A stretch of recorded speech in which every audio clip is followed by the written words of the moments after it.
Kita ketemu kembali dalam renungan harian GKI Kebonjati. Bahan yang akan kita renungkan terambil dari 1 Korintus pasal yang ke-11, ayat yang ke-20 sampai dengan ayat yang ke-26. Demikian bunyinya.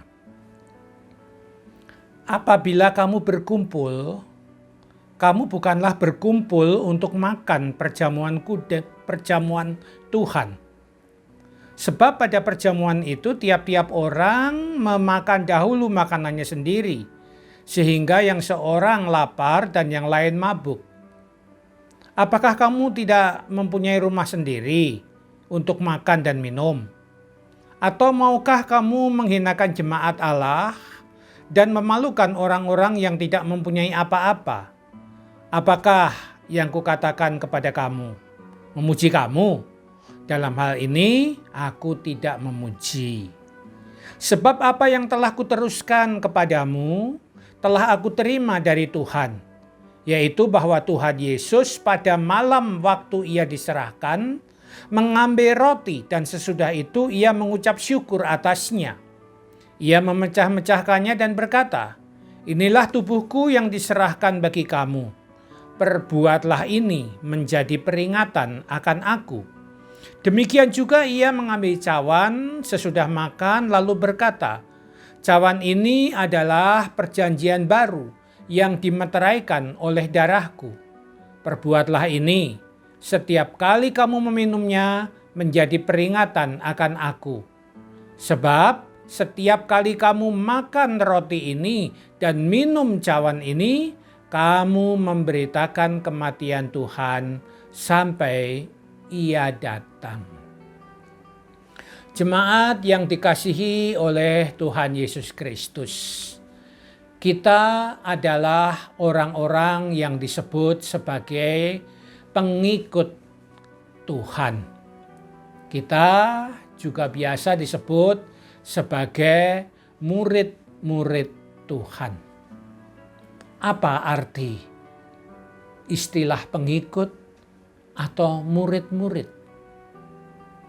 Pengikut atau murid-murid mestinya mempunyai gaya hidup, yaitu mengikuti yang diikuti. Murid-murid mestinya mengikuti gaya daripada gurunya. Mana ada yang namanya pengikut tapi membawa mau-maunya sendiri. Mana ada yang namanya disebut murid tetapi tidak pernah mengikuti apa yang diajarkan gurunya. Nah, apa hubungannya istilah pengikut dan murid ini dengan bacaan kita pada saat ini? Di dalam bacaan kita diceritakan bagaimana gaya hidup Tuhan Yesus itu. Kalau kita perhatikan dari ayat yang ke-23 sampai 26, maka kita tahu bahwa gaya hidup Yesus adalah dia menyerahkan dirinya. Dia berkorban. Dia memberikan segala-galanya untuk kita, umat manusia, demi keselamatan kita. Nah, itu gaya hidup Yesus. Dia memberi dan memberi. Tetapi apa yang dilakukan jemaat Korintus dalam bacaan kita tadi? Khususnya ketika urusannya menyangkut makanan, menyangkut urusan perut. Ternyata yang dilakukan oleh jemaat Korintus adalah mereka tidak punya semangat memberi. Mereka tidak punya semangat berbagi. Yang terjadi diungkapkan kepada kita dalam kalimat kita tadi, apabila kamu berkumpul, kamu bukanlah berkumpul untuk makan perjamuan Tuhan. Sebab pada perjamuan itu tiap-tiap orang memakan dahulu makanannya sendiri, sehingga yang seorang lapar dan yang lain mabuk. Nah, ini aneh ya Bapak Ibu ya. Tuhan, Guru, Tuhan kita Yesus Kristus memberi teladan, yaitu memberikan segala-galanya buat kita, pengikut dan murid-muridnya. Tetapi jemaat Korintus saat itu tidak punya semangat memberi, khususnya dalam urusan soal perjamuan, dalam urusan soal makanan. Oleh karena itu, ini sebenarnya tidak layak kalau disebut sebagai pengikut atau murid. Oleh karena itu, LAI memberi judul perikop kita ini adalah kebiasaan yang salah dalam perjamuan malam. Apa yang dilakukan oleh jemaat Korintus saat itu adalah sesuatu yang salah.